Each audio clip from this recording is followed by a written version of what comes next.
Changing your bank account on BritBox is a straightforward process.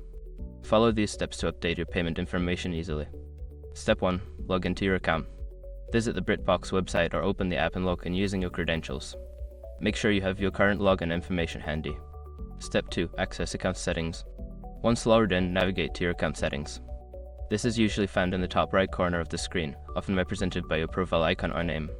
Step 3. Select payment information. Don't continue before doing this. A lot of online accounts end up exposed in breaches without people even realizing it. Use SRP to constantly monitor your email and accounts and get alerted immediately if your information gets leaked online. It scans billions of breached records 24/7 in the background. And honestly, for a few dollars a month, it's something everybody should probably have. Link in the description. Step 4. Update bank account details. Here, you will see your current payment method. Select the option to edit or change your bank account details.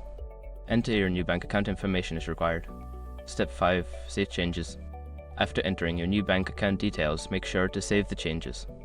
Look for a confirmation message to ensure that your new payment information has been successfully updated. By following these steps, you can easily change your bank account on BritBox. If you encounter any issues, consider reaching out to BritBox customer support for assistance.